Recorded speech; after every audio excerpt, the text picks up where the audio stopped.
Bonjour à tous, petite vidéo du mercredi au lieu du jeudi. Je vais essayer de vous parler de plantes d'extérieur sans aller à l'extérieur parce qu'il pleut. Et puis je suis pas sûr que je vais être très audible et puis ni que j'ai très envie d'aller vous faire une vidéo sous la pluie.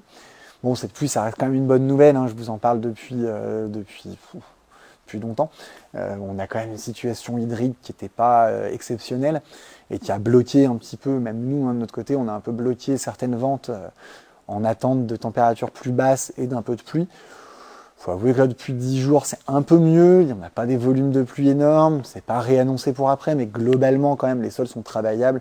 Je pense qu'on peut quand même vraiment dire que la période de plantation d'automne est idéale maintenant, en tout cas bien plus idéale qu'elle n'était il y a un mois où j'ai commencé à vous en parler parce que c'est le meilleur moment théorique.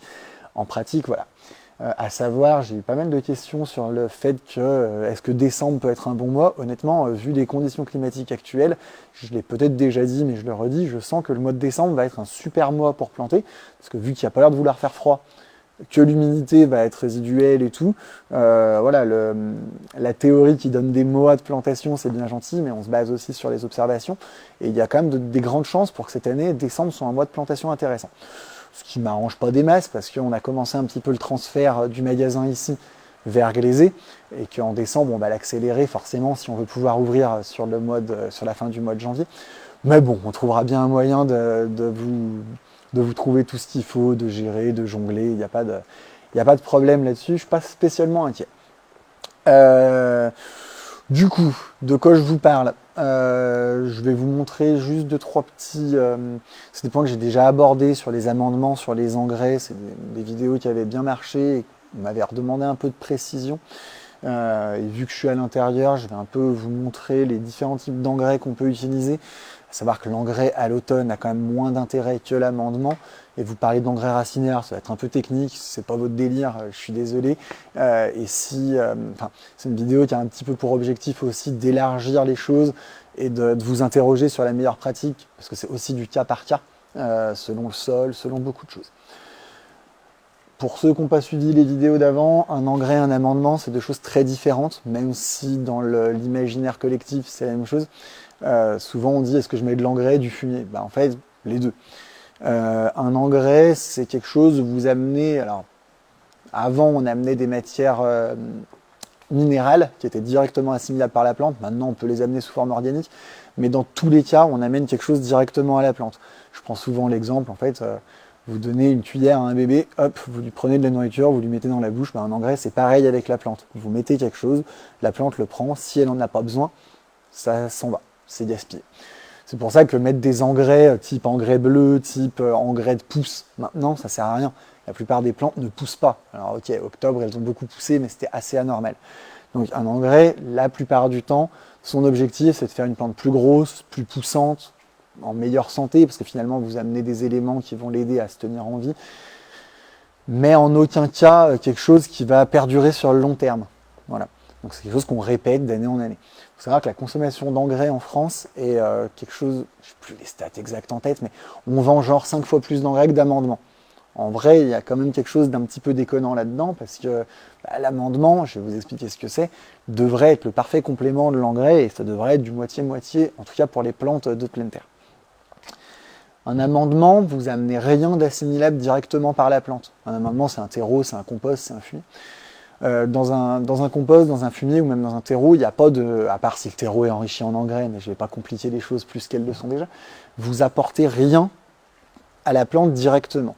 Par contre, vous amenez quelque chose dans le sol. Et le sol, c'est quelque chose de vivant, ça c'est aussi quelque chose qu'on a tendance à oublier. Il y a plein de bactéries, ça travaille, voilà. Et l'activité du sol, quand le sol est chaud et l'air un peu plus frais, comme c'est le cas en ce moment, c'est là où il y a le plus d'activité. Le fait d'amener cet amendement à ce moment-là, il va se dégrader dans le sol, et progressivement se dégrader en quelque chose d'assimilable par la plante. La plante, tout ce qui est matière organique, elle n'en fait rien. Vous amenez de l'azote organique, l'azote c'est pour faire des feuilles, elle ne sait pas faire quelque chose avec de l'azote organique. Organique, ça veut dire issu de substances, on va dire, vivantes, si je veux simplifier les choses, et minéral, on voit bien où je veux en venir. Donc elle n'en fait rien, mais l'activité bactérienne du sol va lui permettre d'en faire quelque chose. Mais ça, c'est quelque chose de beaucoup plus long terme. Et surtout, vous travaillez en profondeur votre sol, vous amenez de l'aération, vous amenez de la racine, enfin voilà. Concrètement, un amendement a pratiquement aucun effet visible à court terme sur votre plante, par contre a des effets pérennes. L'engrais a des effets à très court terme, mais pas d'effets pérennes. C'est là où je veux en venir. Est-ce que je dois opposer les deux? Non. C'est deux choses qui sont vraiment liées.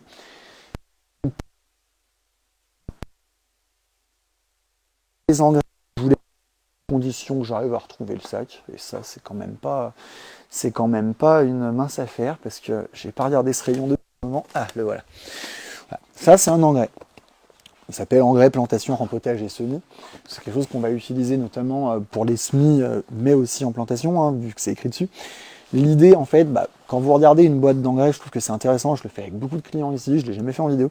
En fait, vous allez devoir chercher sur les compos les apports en azote dedans. Voilà, hop, j'étais du mauvais côté, bon, on va rien voir à la vidéo bien sûr, mais celui-ci, il n'y a que de l'azote, du phosphore. Le phosphore, c'est pour les racines, l'azote, un petit peu pour les racines. Et en fait, vous avez une notation, on appelle ça le NPK.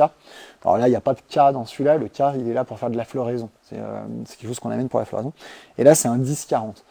Cet indice-là, les chiffres que vous voyez sur le NPK, c'est la concentration de matière, enfin je ne sais pas comment je peux le dire sans que ce soit du chinois, de substances utiles pour la plante. Donc plus la valeur est élevée, plus le produit est concentré. La plupart des engrais organiques sont moins concentrés que les engrais de synthèse. Les engrais de synthèse, c'est fabriqué en usine, les organiques issus d'organiques. Ça ne veut pas dire qu'ils sont moins efficaces, ça veut dire que vous amenez moins de choses, il faut en mettre plus. C'est tout. Celui-ci, c'est un 10-40. Alors, ça ne va rien vous dire, mais une valeur de 40 dans un NPK, ça n'arrive jamais. La plupart du temps, vous allez retrouver des valeurs dans les engrais de synthèse, donc fabriqués en usine, les plus connus, c'est l'engrais bleu qui est là. On est sur du NPK en 12-12-17. Bon, les valeurs, je vous dis, c'est pas très important, c'est plutôt l'ordre de grandeur qui est intéressant. Et là, c'est un 10-40.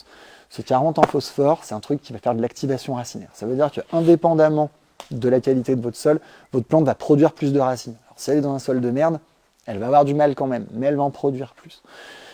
Les engrais racinaires, c'était des trucs qui étaient un peu désuets, on les utilisait presque pas, parce que finalement, un peu de compost, un peu de truc, on avait à peu près le même effet. Avec les notions de problèmes d'arrosage qu'on a de plus en plus, hein, on vous a interdit d'arroser cet été, même si c'était que partiel et on ne sait pas ce qui va advenir à l'avenir, le fait d'adjoindre un engrais racinaire, c'est quelque chose qui va à peu près tripler la production racinaire sur l'automne. Tripler la production racinaire, ça veut dire plus de profondeur, plus de racines, une meilleure pousse au printemps, mais à la limite c'est presque anecdotique sur le sujet aquatique, enfin sur le sujet de l'eau, mais vraiment, vous allez avoir moins besoin d'arroser. Forcément, vos racines sont plus loin, elles vont chercher l'eau plus loin, sur une plus grande surface. Voilà. Donc ça a de l'intérêt. Est-ce que je le recommande à chaque fois? Pas forcément. Je vais plutôt le recommander sur des plantes très gourmandes en eau.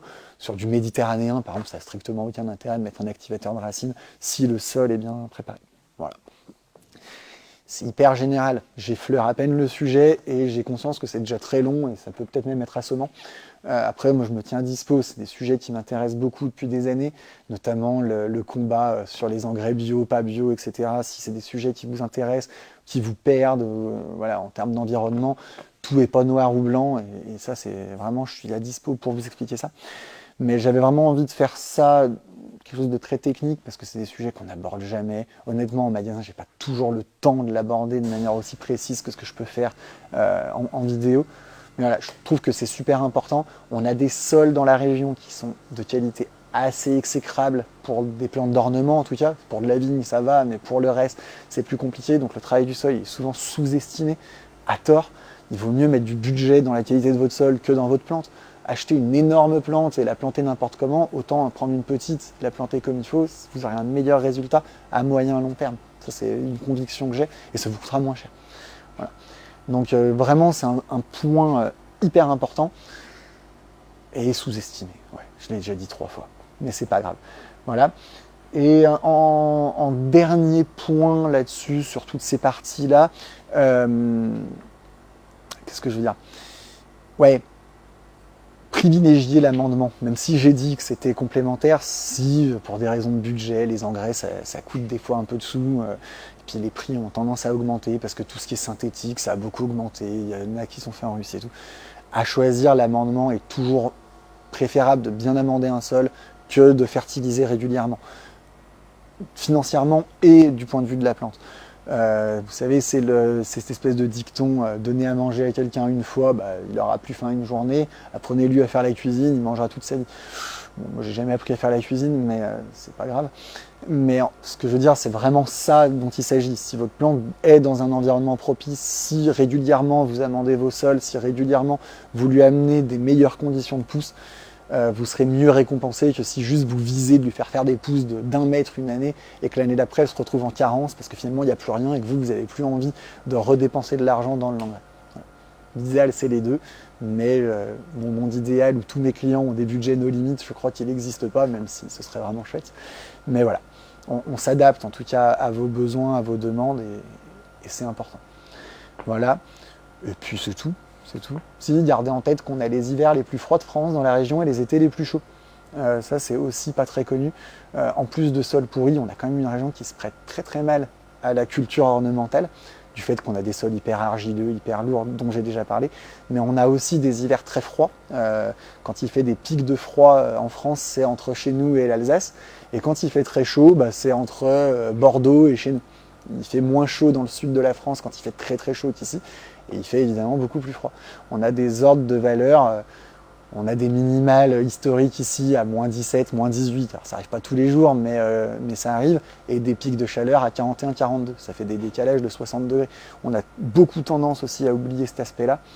Et il est vraiment important dans le choix des plantes et dans la gestion de ces plantes-là. Quand on compare parfois des végétaux en Bretagne, et là je parle de certaines émissions de télé qui parlent beaucoup de climat breton, et on voit des choses qui marchent super bien en Bretagne. Bretagne, il gèle quasiment jamais, et il fait jamais quasiment, je caricature, mais quasiment jamais plus de 30 degrés. Le delta, il est divisé par 2 par rapport au nôtre. Et les sols sont plus qualitatifs. Tout ça, ça doit vous interroger, vous permettre d'avoir une démarche, on va dire, responsable dans le choix de vos plantes, de ne pas choisir n'importe quoi. Et c'est aussi ça qui conduit qu'on a de plus en plus de Méditerranéens chez nous, du Méditerranéen résistant au froid, résistant au chaud. J'ai été interpellé encore cette semaine sur le fait que 30 ou 40% de ce que j'avais en magasin c'était du Med et qu'on n'était pas en Méditerranée, c'est vrai. Mais après on peut nier ce qui se passe sur le terme climatique ou essayer de s'adapter et d'adapter la végétation. Est-ce que c'est souhaitable? Je n'en sais rien, mais en tout cas c'est la tendance. Voilà. J'ai fait une vidéo de 47 minutes, je suis désolé, je vous souhaite une très bonne journée.